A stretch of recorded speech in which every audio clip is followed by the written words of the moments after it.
to go ahead and support Israel in its strikes on Iran. What do you make of that, Michael? And what kind of preparations might he still be putting into place in case he decides that the answer is yes? Yeah, it's a good point, Anna. I think we should be aware that the statement that Caroline Levitt read out from the president said within 2 weeks. So it doesn't mean to say he's going to wait 2 weeks and then make a decision. The implication is that within the 2 weeks, so he might make the decision in 2 days, or it might be a week, or it might be 10 days. That's the implication, and he's obviously giving himself some flexibility in that, which is sensible enough. And it was sensible not to be bounced into a decision this weekend because of what's happening on the ground between Israel and Iran. But also, it makes sense in a way for the Americans as a policy machine to give themselves a bit more time for military preparations. I mean, if there is going to be an American strike backing in behind the Israeli operations, then it may not be a single strike. It may take a while, and it may lead to more a bigger engagement, and that's the great problem. And so that for the Americans, getting more stuff in place is quite important. And they've got the Carl Vinson there, which is a big carrier strike group in the Arabian Sea, and the USS Princeton, which is a cruiser, and they all go with their accompanying destroyers and support ships and so on.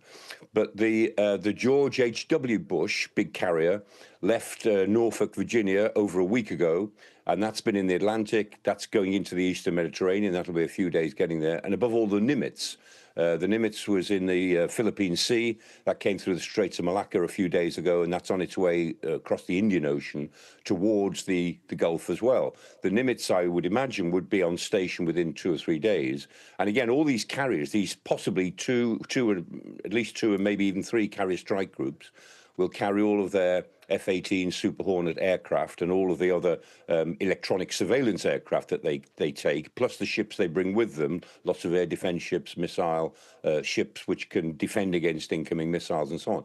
So it's a very big build-up. And then into that, you've also got to add the fact that the Americans have been moving a lot of their aircraft around. So aircraft left their bases in Britain, in Italy and in Germany a few days ago, and they're now congregating on their bases in the Middle East. They've got lots of bases in the Middle East, big one at Al Udeid in Doha, in Qatar, another big base in Abu Dhabi, the Al Dhafra base.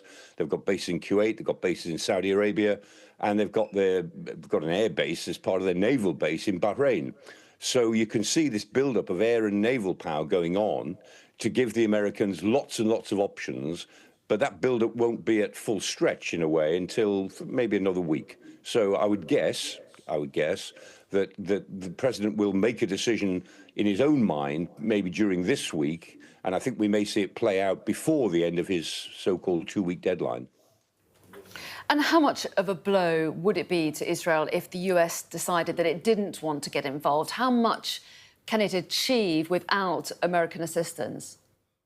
Well, it's back to what we always said up to 10 years ago, that the Israelis on their own can certainly damage the Iranian nuclear program quite severely, but they can't really destroy it, because they don't have the weapons to really get, particularly to Fordo, which is a deep underground facility, which was secret until less than 10 years ago. The Iranians had to be dragged out of them that they were building this big facility. And Fordo, we know, the Israelis could certainly damage the infrastructure on the surface. They might try to attack it with ground troops or with special forces. There are all sorts of things they might try to do.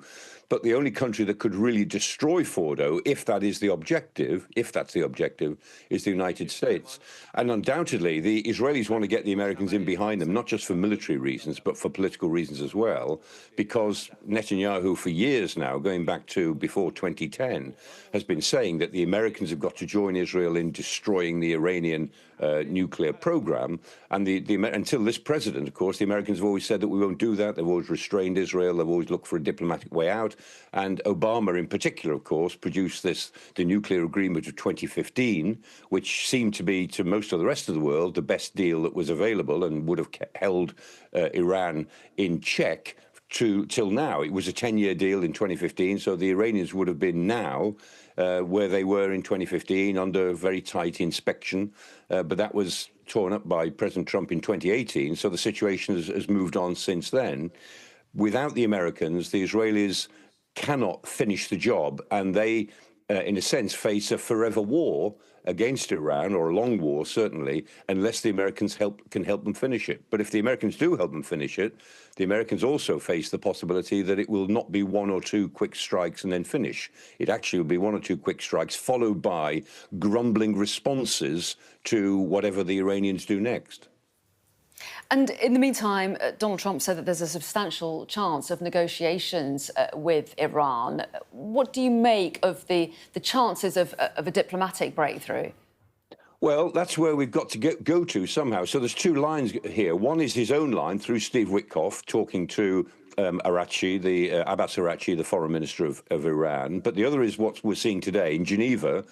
What's left of the old nuclear deal that the Americans left in 2018 is still really there. So the E3, which is Britain, France and Germany, plus the EU, are meeting today with Araghchi in Geneva to talk about a way forward. Now, whether they will, I don't think they'll be able to resurrect the old deal, but at least the framework of the old deal is something that they could work on to say, look, there's got to be a diplomatic resolution to this somewhere. I mean, at some point, if you lose this war, your military is being taken apart, your country is being dismantled by Israeli air attack. At some point, yeah, there has to be a stop to this, and we have to get back to some sort of relationship with Iran, whoever rules Iran. So that gives you a sort of a diplomatic path to go down.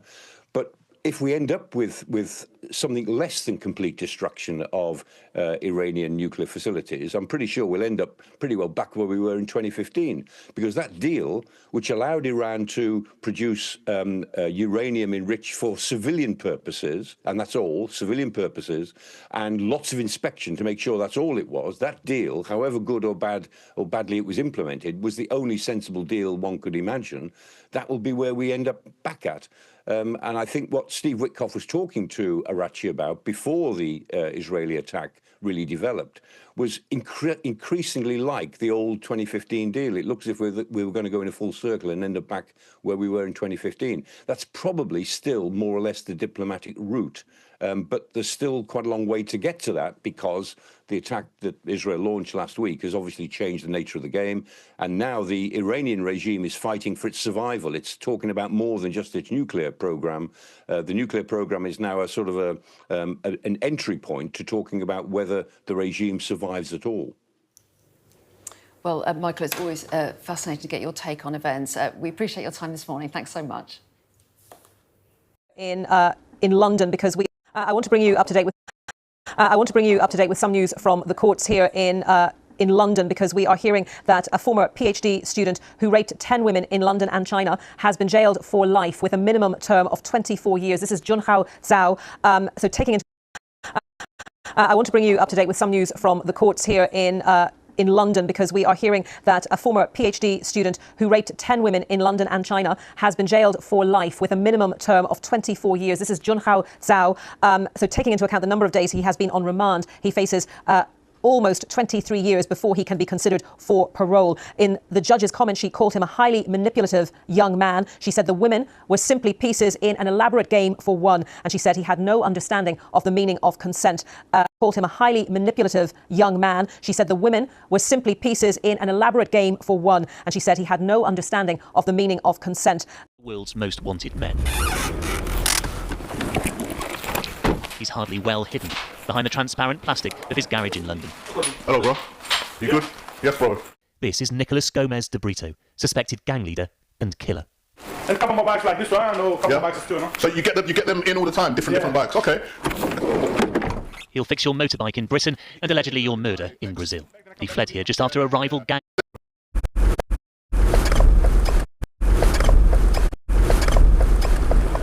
We're tracking down one of the world's most wanted men. He's hardly well hidden behind the transparent plastic of his garage in London. Hello, bro. You good? Yes, bro. This is Nicholas Gomez de Brito, suspected gang leader and killer. There's a couple more bikes like this one, I know a couple of bikes too, no? So you get them in all the time, different bikes. Okay. He'll fix your motorbike in Britain and allegedly your murder in Brazil.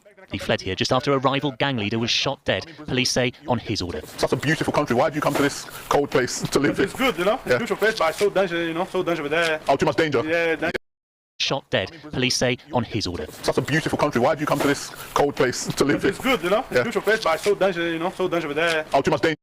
Gang leader was shot dead, police say, on his order. Such a beautiful country. Why did you come to this cold place to live in? It's good, you know. It's a beautiful place, but it's so dangerous, you know. So dangerous over there. Living is 110. People are terrified.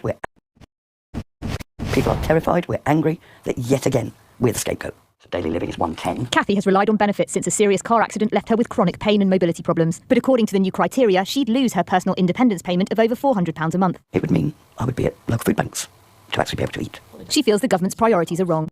People are terrified. We're angry that yet again we're the scapegoat. So daily living is 110. Kathy has relied on benefits since a serious car accident left her with chronic pain and mobility problems. But according to the new criteria, she'd lose her personal independence payment of over £400 a month. It would mean I would be at local food banks to actually be able to eat. She feels the government's priorities are wrong. Don't label us scroungers. We're not scroungers. If I could work, I would work. And saying would mean I would be at local food banks to actually be able to eat. She feels the government's priorities are wrong. Don't label us scroungers. We're not scroungers. If I could work, I would work. And saying it would mean I would be at local food banks to actually be able to eat. She feels the government's priorities are wrong. Don't label us scroungers. We're not scroungers.